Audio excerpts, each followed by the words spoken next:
I kind of like to show these pictures because they really do illustrate the hypertrophy, the enlargement of the muscle itself.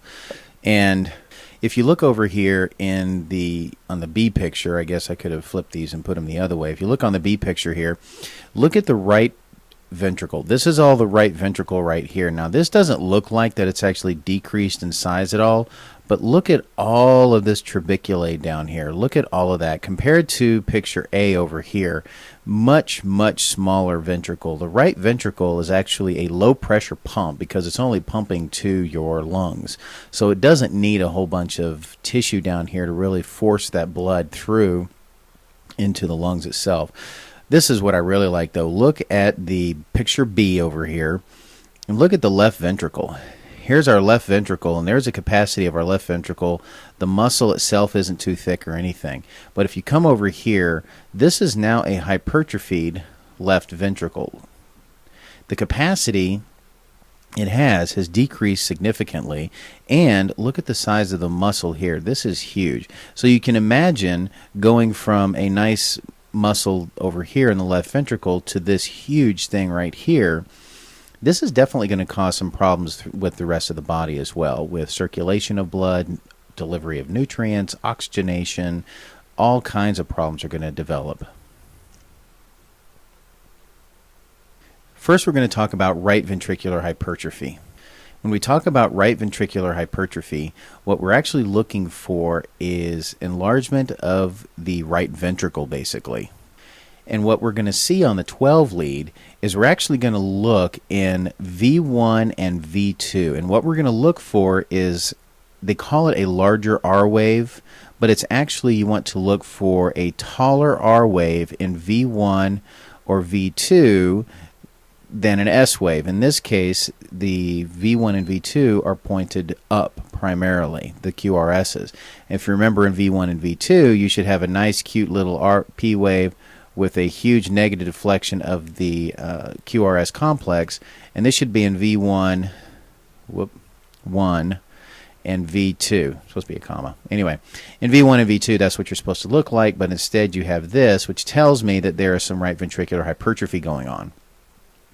What some people will say is that your RS ratio will be greater than 1 millimeter.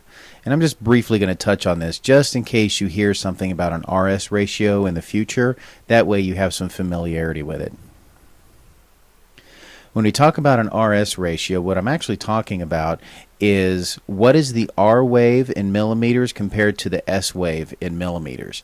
You can use this with a set of calipers, and all you do is you go from baseline and you measure the R wave,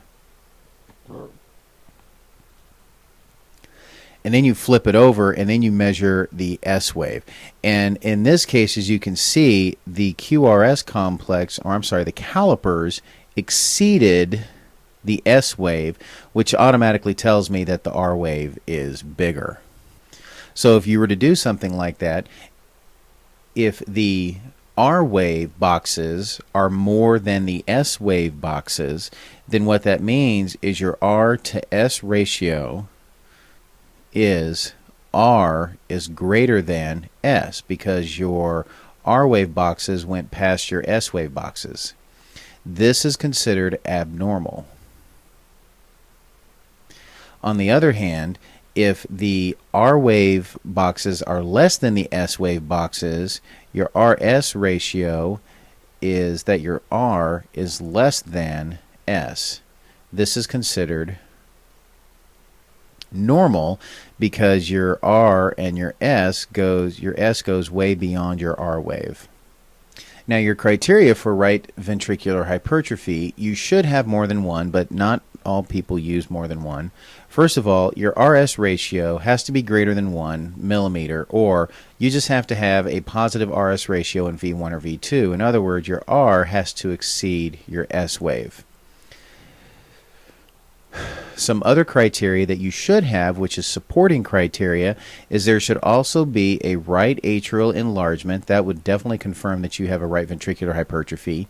You could also have a right axis deviation, because if you remember our axis lecture, if this is our axis plane right here, if you increase the size of the right ventricle, then that's going to pull your axis in this direction. So you're going to start heading in this direction, so your normal axis could be down here.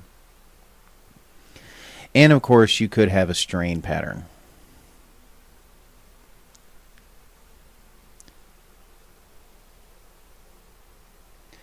Now briefly I'm going to talk about what exactly a strain pattern is.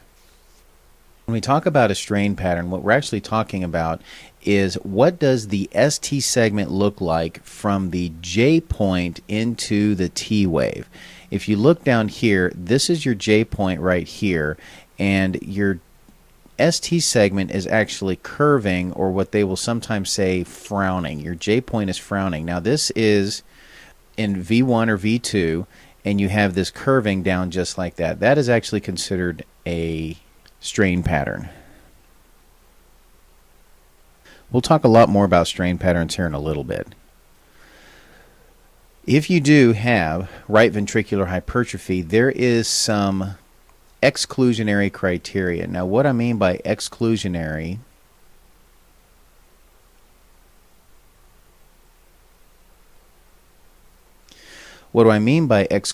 criteria is that if you have any one of these, you have to consider that your right ventricular hypertrophy is not actually there. So let's look at this. If you have a right bundle branch block, that would be exclusionary for right ventricular hypertrophy, because if you consider what is a normal QRS complex for a right bundle branch block in V1 and V2, you'll have your P wave, and you might have an RS, R prime, and then it comes back up into your T wave. You're always going to have a positive RS ratio in V1 and V2 if you have a right bundle. So you can't say, if you have a right bundle, you cannot say you also have right ventricular hypertrophy. You cannot use the EKG to confirm that. Another problem is a posterior wall MI. What will happen in a posterior wall MI, especially if it's evolved far enough, what you'll actually have is a huge EKG that looks like this in V1.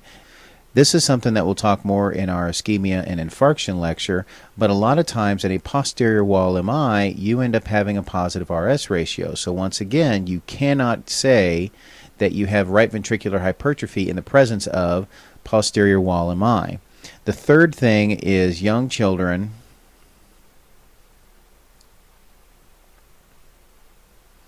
and sometimes even adolescents.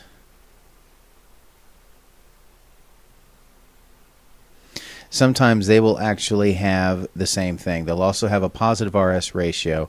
I'm not sure why this is, but sometimes it's present. I don't know if it's a position of the heart or the position of the electrodes and their relation, but a lot of times it's hard to tell right ventricular hypertrophy in younger children and adolescents. Some causes of right ventricular hypertrophy include pulmonary stenosis, pulmonary valve stenosis,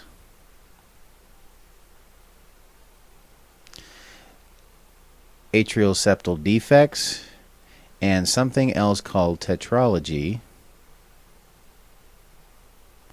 of Fallot.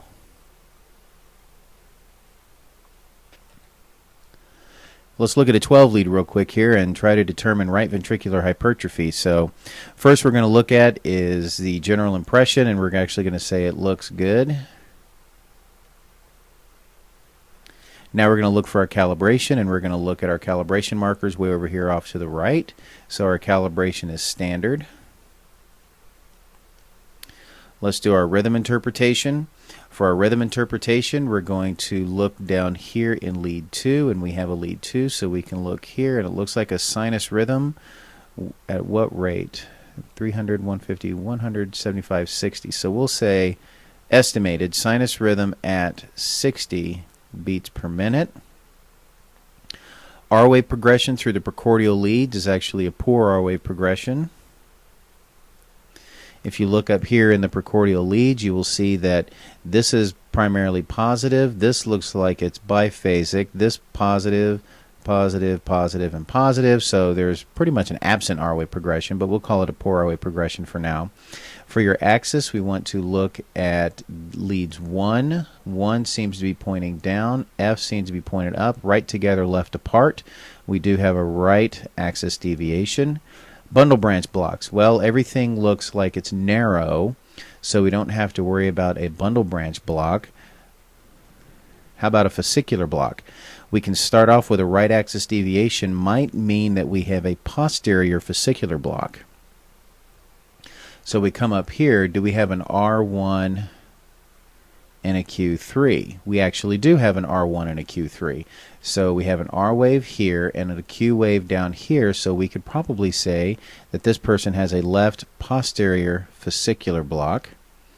And now let's look at our atrial enlargement. First we look in leads 1 and or 2 and or 3.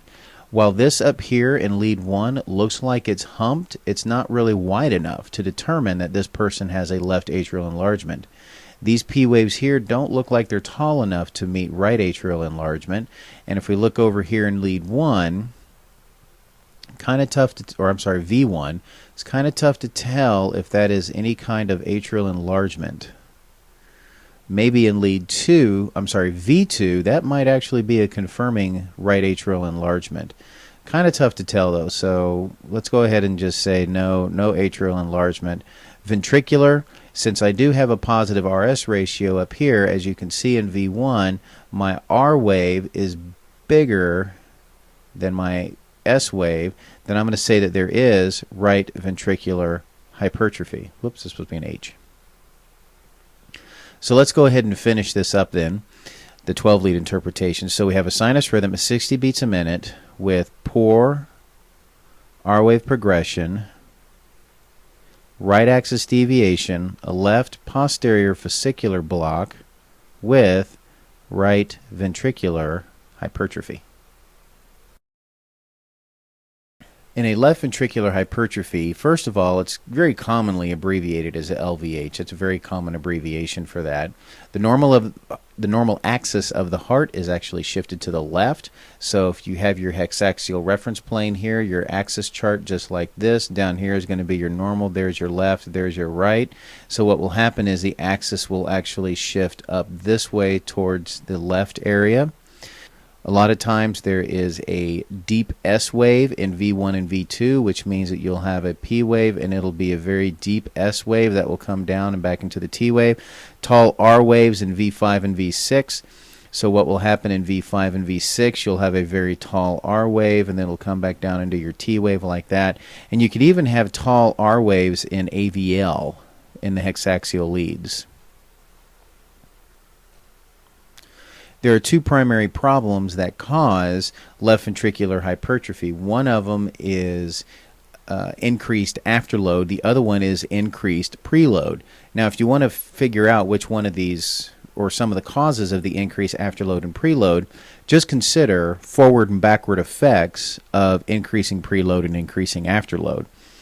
So if you increase afterload, basically you have high arterial pressure,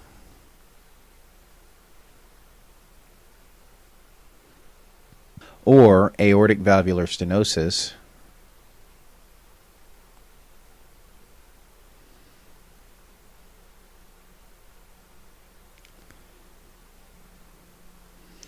increasing in preload. What you could have is aortic valvular insufficiency,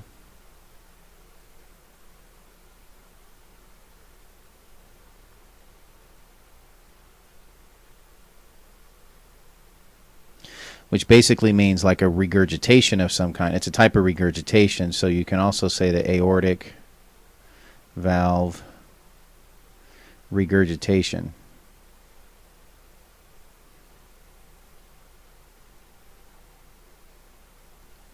So either one of those can cause left ventricular hypertrophy itself.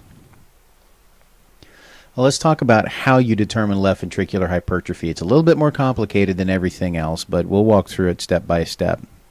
The first thing is, or step one, the first thing you want to do is you want to take the larger S wave of V1 or V2, and that means you're basically going to count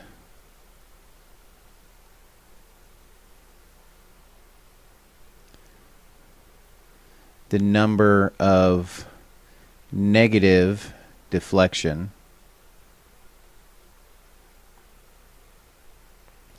Step 2 is kind of like step 1. You're going to take the larger R wave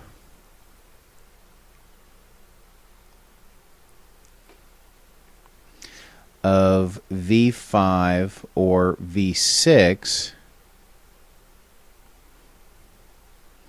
and then count the number of positive deflection.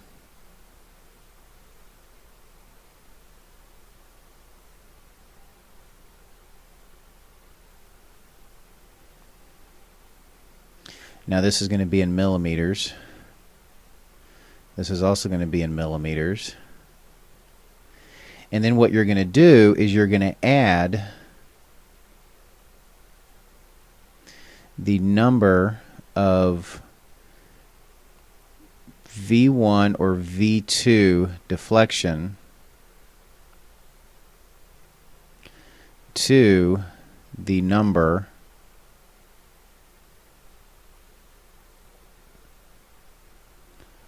of V5 or V6 deflection.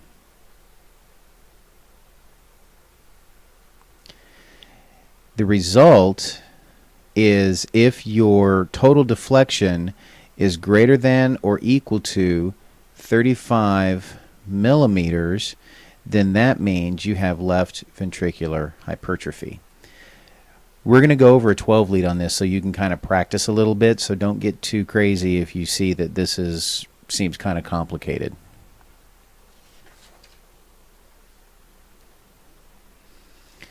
Another way to determine left ventricular hypertrophy is if there is any one precordial lead that has greater than 45 millimeters of deflection of both positive and negative deflection, or if the R wave in lead AVL has 11 millimeters or more, the R wave in lead 1 has greater than 12 millimeters, or the R wave in AVF has 20 millimeters.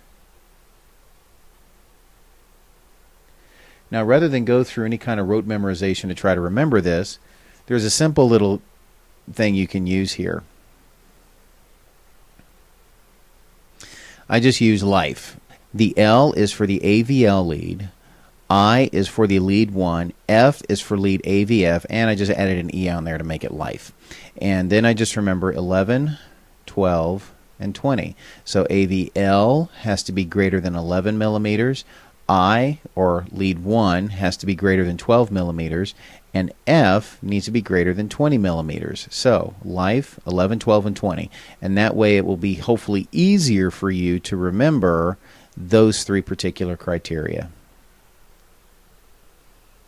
Once again, the left ventricular hypertrophy can also have a strain pattern. Usually it's a T-wave inversion that is noted in the left lateral leads, which is not considered subendocardial ischemia. It's actually known as an ACS imitator, this strain pattern. So for a strain pattern, what we're going to look at here is for left ventricular strain patterns, there's V1 to V3. You're going to start at your J point here, and it's going to curve up. That's what a strain pattern is going to do. This is considered your smiley face. And then in V4 to V6, what you're going to do is you're going to have your J point here, and it's going to be curving down. So there's your frowny face and your strain pattern. This ST segment is going to be curved. It's not supposed to be flat. If it's flat, it's considered as an ischemic pattern. But if it's curved, it's actually considered a strain pattern. So now let's look at this 12 lead here. General impression. Looks okay. The QRSs look kind of tall, but it actually looks okay. So we can put tall QRSs. That's the first thing I see. Calibration marker. Where's our calibration marker? It's going to be over here all the way to the right. Right here. So we're going to say that it's standard.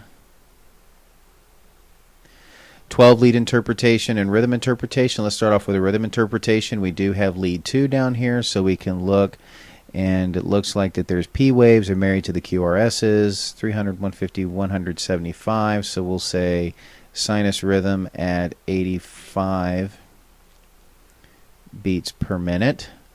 R-wave progression through the precordial leads. Well, if you look at the R-wave progression, even though they are tall, it's a very good R-wave progression. You start out negative and you end up positive by V4.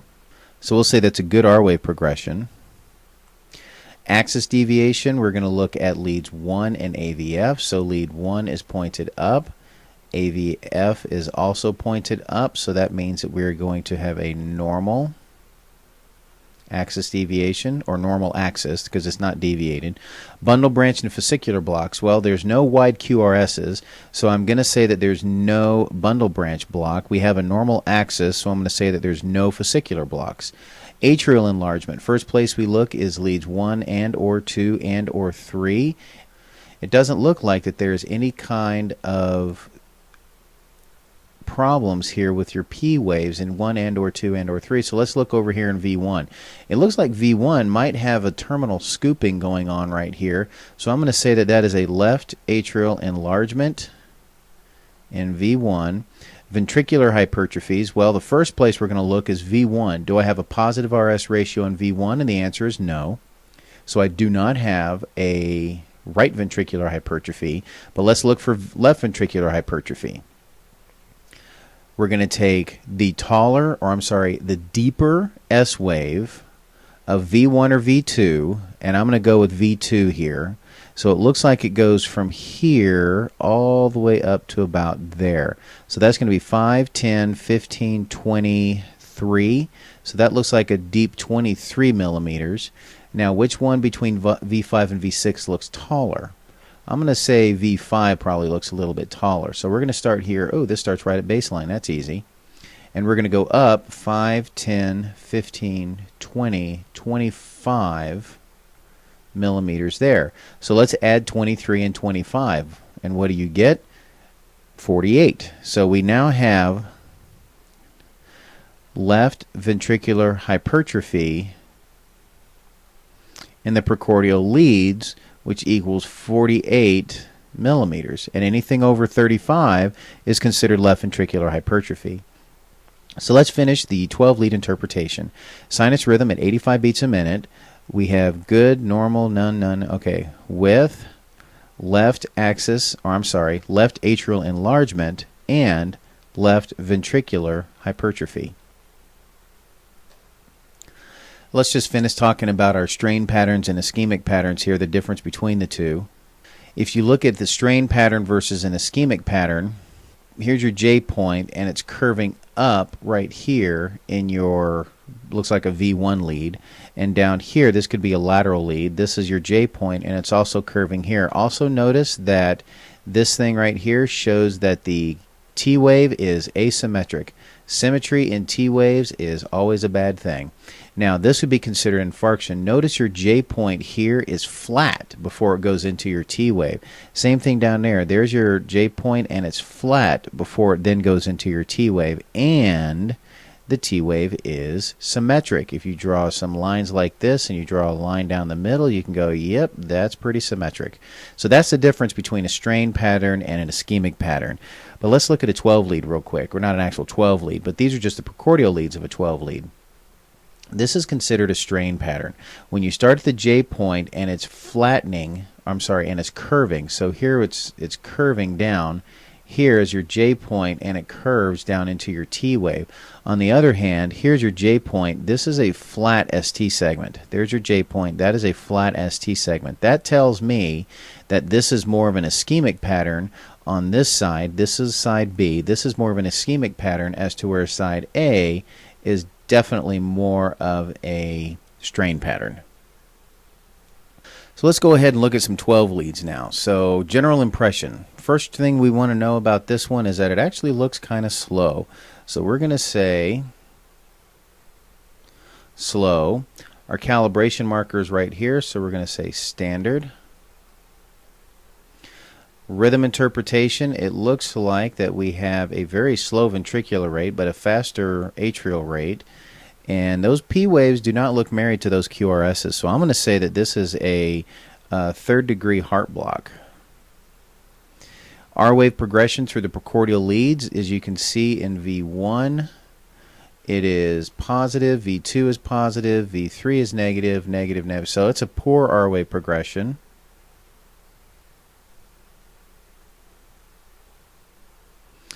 My axis, I'm going to start up here in lead 1, and I'm going to say this is pointed up to where AVF is pointed down, right together, left apart. I'm going to say that this is left axis deviation.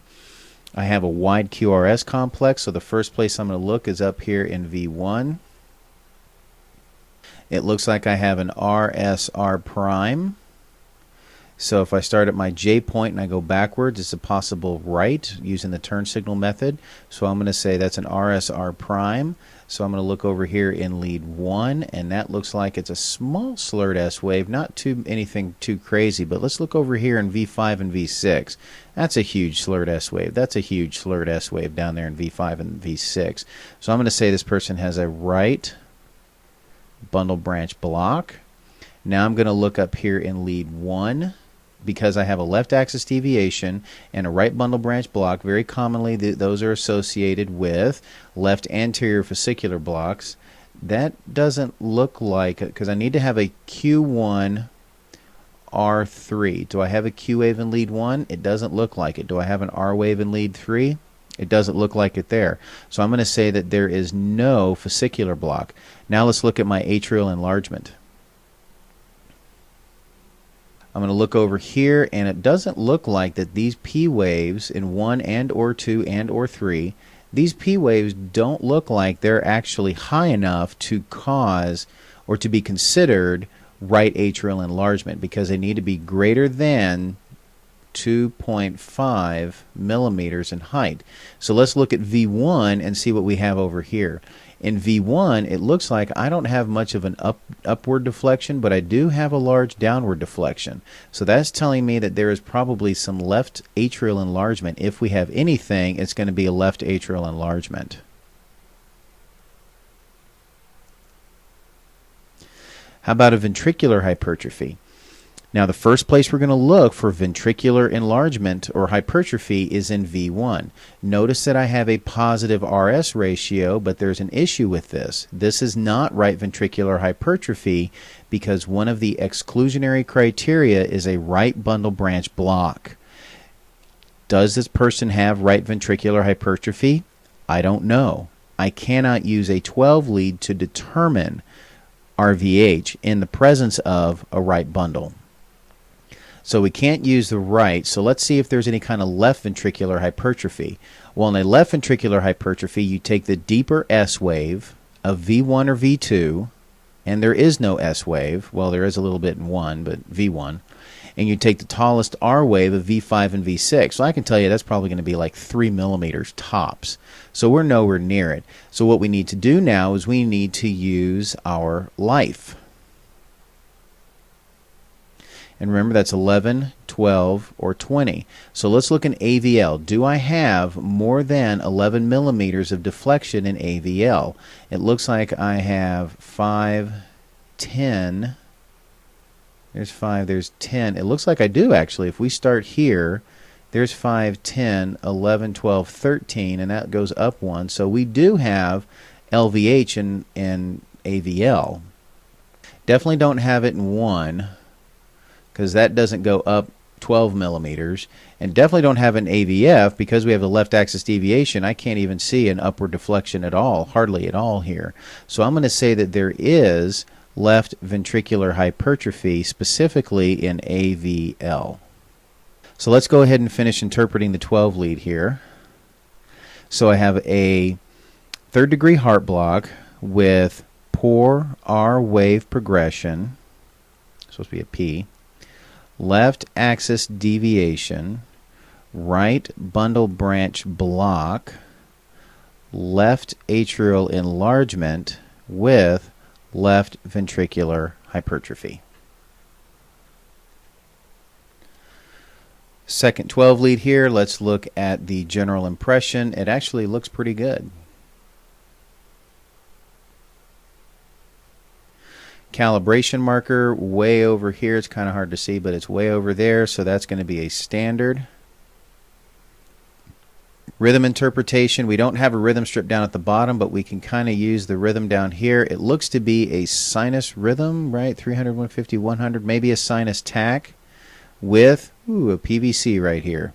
So it's going to be sinus tach at, let's say, 110 beats per minute with PVC. How about my R wave progression through my precordial leads? Well, let's look at lead 1. This is primarily negative. That's biphasic, and V3 is biphasic. 4, 5, and 6 are all positive, though, so we're going to say that's a good R wave progression. For my axis, we look in lead 1, which is up, lead F, which is up. So up and up means that we have a normal axis. For bundle branch and fascicular blocks, there's nothing wide, so I don't think I have any bundle branch blocks, and since I have a normal axis, I do not have a fascicular block. Now let's look at some atrial enlargement. First place we look is lead 1 and or 2 and or 3. Do we see any peaking or humping of the P waves in 1 and or 2 and or 3? And I'm going to say no. Then we're going to look up here in V1, and it looks like there might be a little bitty terminal scooping right there, so it's possible that we could have some left atrial enlargement in V1. How about some ventricular hypertrophy? Well, the first place we're going to look for ventricular is going to be lead V1. We have to have a positive RS ratio, which we don't have. V2, it looks like way down here is the ending of your QRS complex. So I'm going to still say that there's no right ventricular hypertrophy.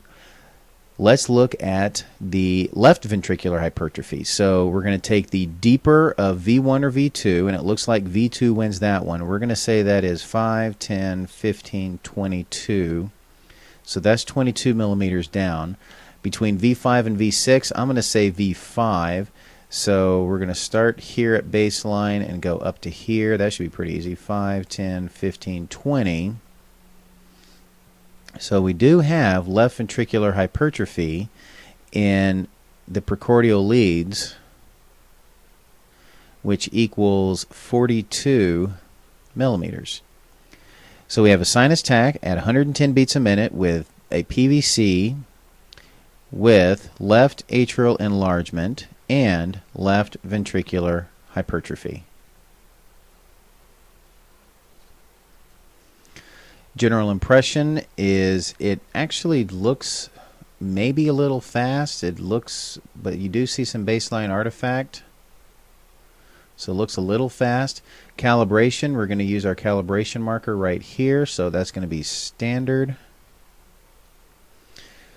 Our rhythm interpretation looks like 300, 150, 100, maybe 120. Sinus tach at 120. Looks like we have a PVC over here. This is even better than a PVC. That's actually a fusion beat, but we'll talk about that later. So we'll say sinus tach with 100 beats per minute with the PVC. R wave progression through the precordial leads. You start out primarily negative in V1, positive in V6, transitioning in V3, V4. So we're going to say we have a good R wave progression. What is our axis? Well, in lead 1, we're pointed up. Lead F, we're pointed down, right together, left apart. The nice thing about this 12 lead is this is your axis right here, your QRS axis, negative 30 degrees. So that automatically that will also tell me this is a left axis deviation. Bundle branch and fascicular blocks. It looks like that it's not wide enough to be a bundle branch, so we're going to say no to the bundle branch block. Now, fascicular block, we have a left axis deviation, so we can start looking at a left anterior fascicular block. So let's look up here. Do we have a Q1 R3? Doesn't look like a Q wave here. Can't really tell, but that doesn't, well, that might be an R wave, but I don't have a Q wave up here. So we're not doing any kind of fascicular block, or the patient doesn't have any kind of fascicular block.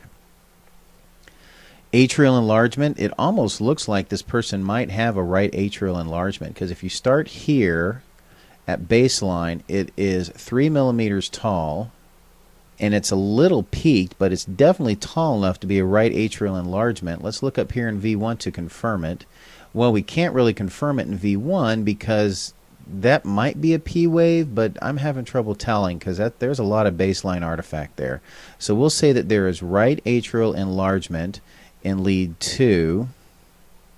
How about ventricular hypertrophy? Well, let's look in V1 for a positive RS ratio. We do not have it in V1. We do not have it in V2, so we do not have a right ventricular hypertrophy. So how about a left? The deeper of V1 or V2, the deeper S wave and the taller R wave, it doesn't look like we have what would look like that we would have enough for right ventricular or left ventricular hypertrophy. So we're going to say no to the ventricular hypertrophies.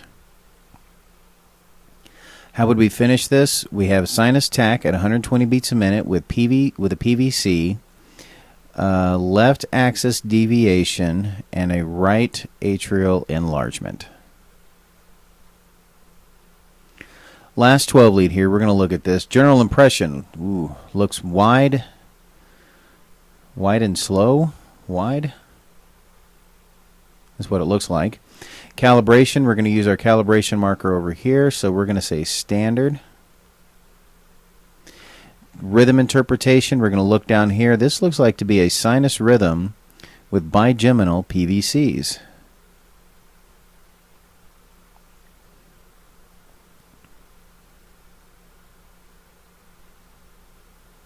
R-wave progression, we're going to look through V1 through V6, and remember, we cannot use these PVCs here as part of our 12-lead interpretation, only our rhythm interpretation. So let's look down here. In V1, you're negative, V2, you're negative, V3, you're more negative, V4, you're starting to become more positive, V5 and V6 are positive, so we're going to say that that is a good R-wave progression.